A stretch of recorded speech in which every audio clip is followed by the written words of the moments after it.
Alright, I'm back, and what are we doing today?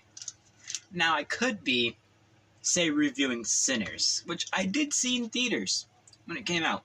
Very good movie. I could be reviewing something a little more of the time, such as that. But I like this channel being mostly sort of a flashback cinema type thing. You know, going through all the old horror classics and stuff, all the old, not even horror classics like Saturday Night Fever that I did, just the classics and the movies that I love. And this is by far the most obscure thing I've done on this channel, and it probably will be for a while until I do something really crazy, like, let me think of one. Videodrome, or Scanners. Actually, that's probably less obscure than Scanners. Yeah, and Seminoid. There's one I'm really thinking of. Brain damage, just weird stuff like that. Maybe one day we'll get to that kind of stuff. But today we're talking about Prom Night. I actually watched 3 of these with some friends. I watched the second, third, and fourth movie with some friends. And I watched the first movie on my own a while ago. And I can say that I at least like 3 of these, and I really like 2 of these. So, pretty decent little franchise you got here for some low-budget, obscure horror. Now let's get into it. Technically, there's 5 films in this franchise. I don't like to do this, but I'm only going to be ranking 4 of them. I haven't seen the reboot. I've only heard bad things about it. And I kind of didn't want to take the time to watch it. Normally I would. But I really didn't like doing it. And I've heard it's bad, and all the reviews and rankings that I looked up, I always saw it at the bottom. So I will just assume that it would have been bottom anyway. It's a generic 2000s slasher. I probably wouldn't have liked it. So we're ranking the first 4. And in my number 4 spot, we have Prom Night 4, Deliver Us from Evil. Now, this movie is generic as they come. Very, very different from the other movies. It's the closest to the original. Out of the original 4 movies here. But at this point, we'd already had 2 pretty fun movies that don't take themselves very seriously. This movie takes itself seriously, too seriously, in my opinion. It's not very fun at all. There is some fun moments here and there, but overall, kind of boring.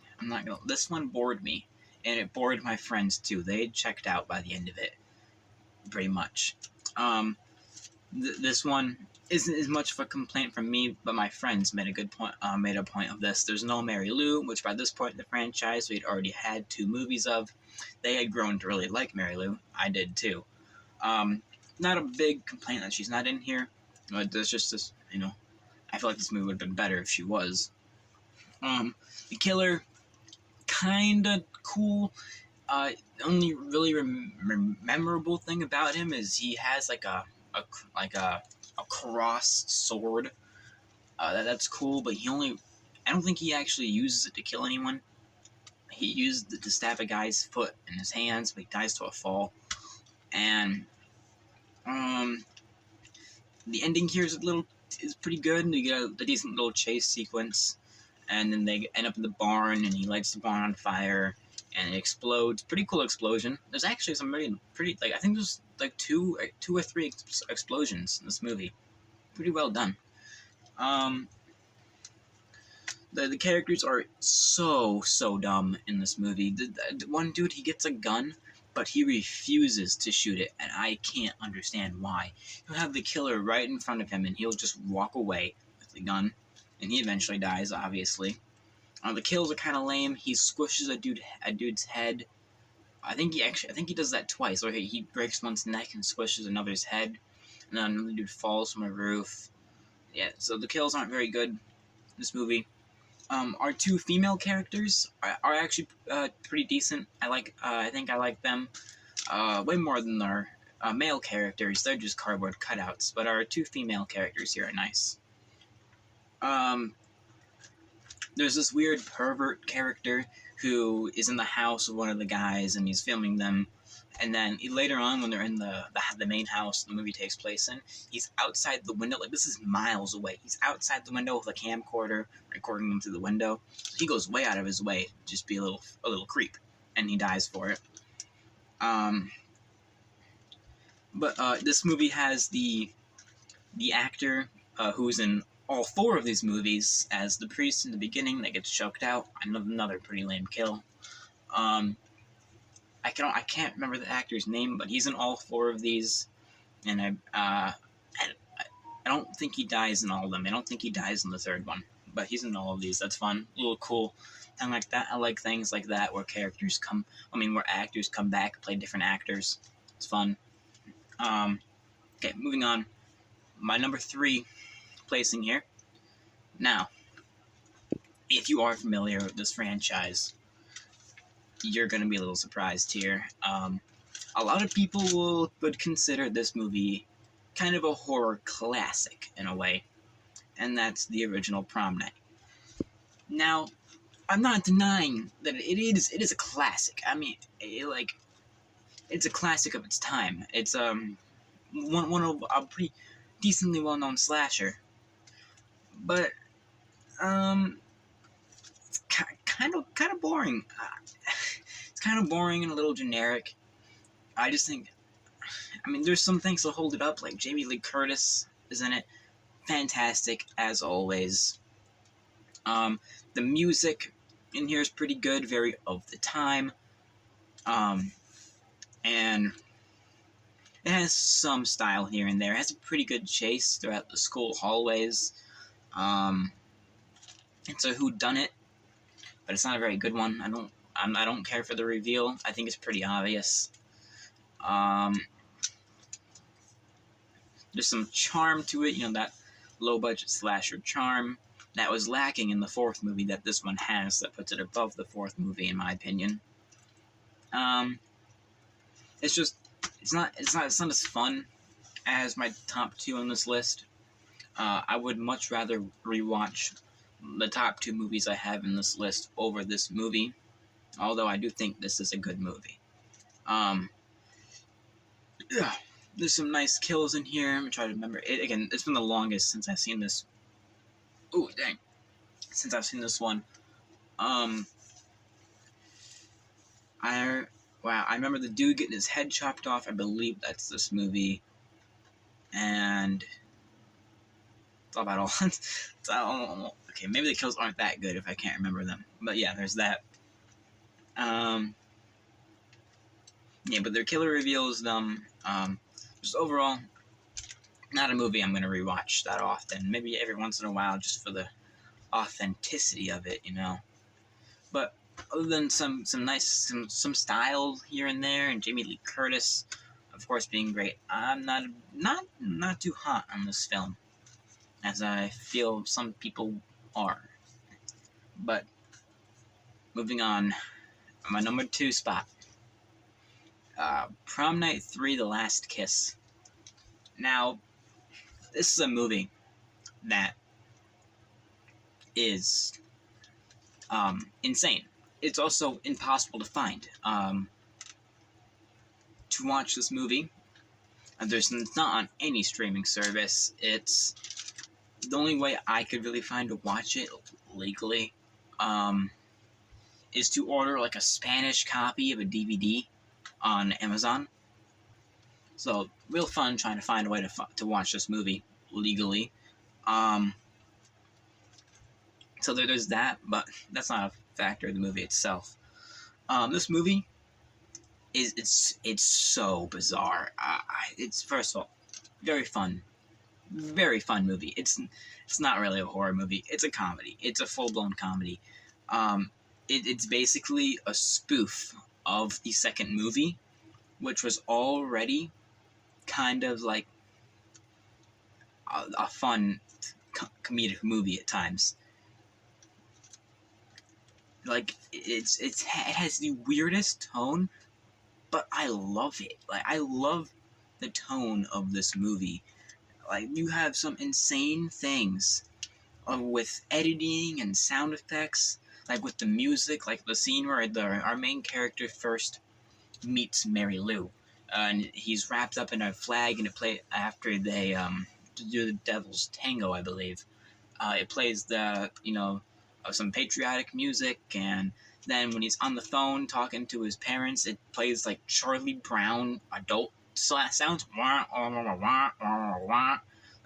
That happens, I think, like 3 times in this movie. Well, you'll hear that in the background. Yeah, just this weird stuff. There's always voices in the background of scenes, of just characters off screen talking, like making little comments on the situation. A new actor here. We have a new actor playing Mary Lou. I think she does a pretty good job. Mary Lou is essentially a different character. Like she keeps, the whole aesthetic of prom queen that died in 1957, but her whole motivation and what she's doing is different. Well, the second movie is a possession film, pretty much. This movie's like, I don't even know, like a crazy girlfriend film where she's trying to kill everyone that's harming our main character in some way. The teacher giving him bad grades, he's got to go. The counselor not liking that he's getting good grades, he's got to go. That kind of stuff. His bully, he's got to go. And speaking of the characters dying in here, pretty fun kills are the teacher. We get a cool little dream sequence here, very Nightmare on Elm Street 5 or 4-ish. Actually, I would say this movie's a lot like Nightmare on Elm Street parts 4 and 5, while the second movie's a lot like Nightmare on Elm Street's part 3. So that's interesting. But yeah, back to what I was saying. You get a fun little dream sequence here where Mary Lou puts like a diner in the classroom and sticks his hands with ice cream cones, and then like makes his stomach, like opens up his stomach and turns it into a banana split. Fun little kill. The counselor gets her face melted, and the bully gets, I don't even know, like Mary Lou throws a football at him, and the football turns into a metal spike, like it's something you'd see out of Hellraiser, and impales him on a pole, and that doesn't make sense at all physics-wise. But, silly, goofy movie. This movie, to be honest, kind of gives me scary movie vibes, in a way that it's so over the top and comedic and making fun of the genre that it gives me scary movie vibes, which is weird to see in a movie a lot like this. Very self-aware, surprisingly. Mary Lou herself is, of course, great in here, as I think she is in the second as well. We have a pretty fun third act here, where Mary Lou is seemingly defeated, but she brings the boyfriend down with her into hell or wherever, her dimension, whatever's happening in that scene. And the girlfriend follows after our main character, and we're in like an alternate prom place setting, something, and all the characters that have died throughout the movie are there chasing her, and eventually they drive a car into Mary Lou, and the car just disappears, and we're in the 50s now, and turns out Mary Lou is one. Mary Lou killed the girlfriend, and now our main character's trapped in her realm, I'll call it. Another thing in here, there's a nerd character, a very, very nerdy character. Like, you can tell this guy is actually probably like a pretty handsome guy, but he's purposely making himself nerdy for the movie, and it's always really funny to see that. Like in Amazing Spider-Man 2 with Jamie Foxx, where like he's obviously like a handsome guy, but they make him super nerdy, but it's not convincing. You get that feel in this movie. But me and my friends are making fun of this guy the whole movie, and he gets a pretty fun death, and he has a pretty cool dance scene, if I do say so myself. So that's fun. But yeah, I don't think there's much else to say about this one. Overall, fun movie. I actually really recommend watching this movie. And the movies below, the two below this, watch them if you want. I will say they're not horribly bad, but I would really recommend watching this movie and the one I have above it, because they're fun times. Grab a friend, and you'll have a great time with both of these movies. I feel like I like this one a lot more than other people. Again, looking up rankings and reviews of these movies, people usually had this at the bottom or near the bottom. I personally disagree. I had a lot of fun with it. Okay, so moving on to the best movie in this franchise, and honestly probably one of my favorite horror movies of this era, at least like low budget horror movie standards, and that's Hello Mary Lou Prom Night 2. This movie, let me just get this out of the way. This movie is the perfect encapsulation of my favorite kind of movie.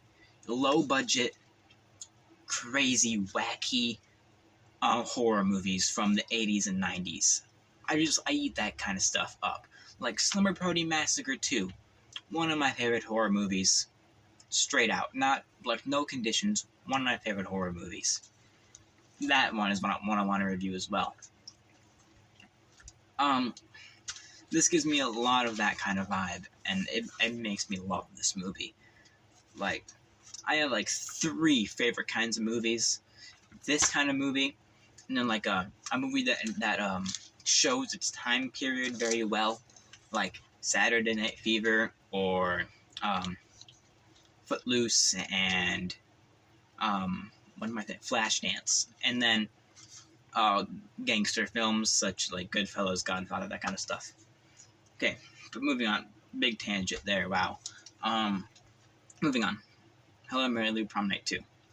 We have a great opening here. We have Mary Lou in a confession box saying like, I've done all these bad things. I've slept with tens, and I slept with tons of men, and I've done all these bad things. I loved every minute of it. Great opening. She's writing on the thing like, call this for a good time. And then we get to the prom sequence, and she says the line, it's not about not about who you come with, but it's about who you leave with, or something like that. That's in 3 of these movies, I think. And we have she's there with her boyfriend of a year, I believe, and she's sneaking off to go sleep with some other dude. Her boyfriend finds her, wants revenge, so he gets I think what's supposed to be like a stink bomb or something, and lights it, drops it while she's getting announced prom queen, and it lights her on fire, and she dies. While nobody really tries to save her. You have the priest who just banging on the stairs, just, why, God, why, no, not helping at all. I always get a kick out of that. But nice little opening here. The music in this movie is great. You got the Mary Lou song at the beginning that I really like, and some other stuff throughout here that I like. Mary Lou is great in this movie. Her actor does a great job. I think she's a really nice killer in this movie. We got some decent kills in here. The one with the locker, of course, an old-timer, to be honest. That's a great kill and a great sequence. In general. It's a very gratuitous sequence, you could say. But great sequence. Once you see it, you won't forget it. Other kills in here, she uses like telekinesis to hang somebody, and then she stabs the priest later on. And the electricity one with the computer, I think that's pretty cool. pretty actually decent effect for the time, I'd say.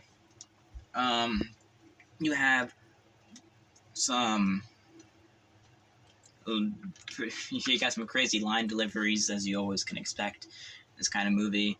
I list lines probably ADR.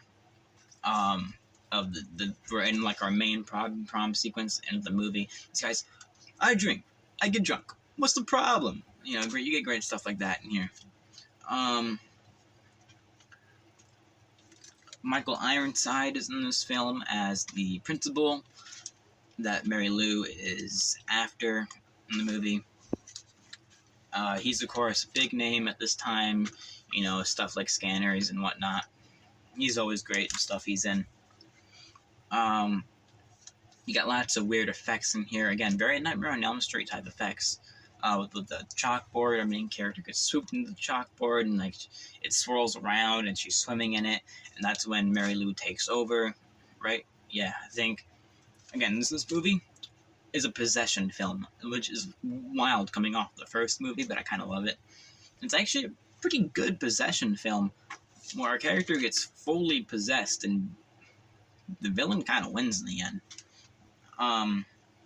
But you get the lightning effect, like I said earlier, with the computer and the guy dying. You have the rocking horse in our main character's room with a tongue that waggles out. That's a cool little thing. You have Mary Lou's like little rebirth scene. She comes out of her main character. You get nice effects of her coming out of the body, and with her being all like zombie-like. Even though you can see like right here where her prosthetics end. But again, you're watching in this day, modern day, with modern TVs. If you're watching it on an old VHS, you're not going to see that. So, not a fault of the movie, it's a fault of modern technology. You get a scene like this, blinded me pretty much. Where like, I think this is on our main prom sequence at the end of the movie. Our main character just like erupts into a beam of light all of a sudden. Just not necessary, but I love it. Just a very rewatchable movie for me.